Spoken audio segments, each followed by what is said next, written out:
Going on, boys. Yeah, the boys are just telling me that it's raining. It's raining outside, isn't it? What's this? Yep, it's raining. Okay, viewers, well, it's service time. 15,000 Ks, Nelly. I've done the final drive already, so I did that before the last trip.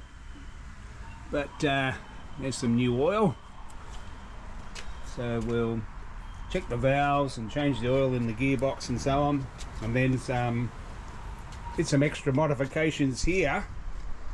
The sidecar monkey always wants to know where we've been and where we're going, so she now has a GPS here. She has to turn it on. I have to remind her to turn it off, so the sidecar monkey will have GPS, say where she's going, and I put in a mirror so she can see where we've been. That's the plan.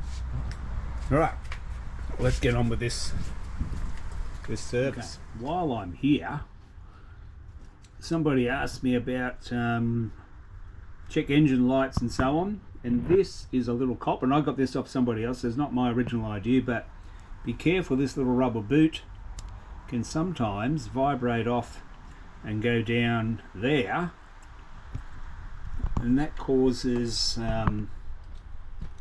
some problems. If that gets caught under there, then you'll have one side revving more than the other, and that causes an imbalance. Maybe, I'm not sure what it caused, but that's the only time I've ever had a check engine light, and that was the culprit, that little bugger, that little rubber boot falling down.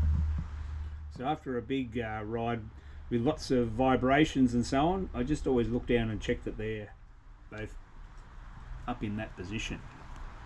Anyway, I digress. Okay, so a little bit of swarf on the sump plug from the gearbox. I think that's the gearbox one, so not too bad. There's always a little bit, and that's probably 5,000 Ks between services, so it wasn't too bad. A little bit of swarf on there, but not much. And that's my patented method to fill up the gearbox. Little funnel and a tube down there to fill up the gearbox. So that's handy. I did film the whole procedure, but it would be a bit of a long, boring video.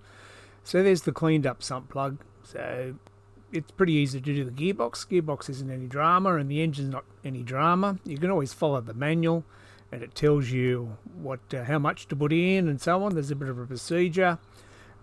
Checking the valves is not too bad, as long as you can find top dead center.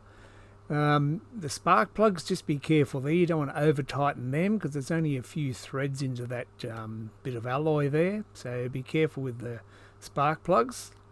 Do them up not very tight. Okay, that's one thing. You could strip the thread in there.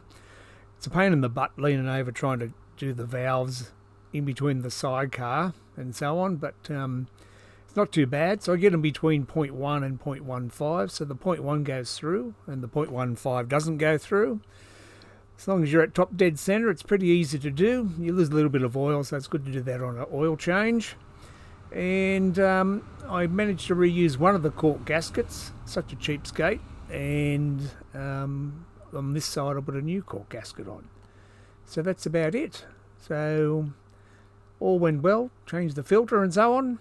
So any questions, let me know, and I'll see you next time. Okay, so no leaks, all good.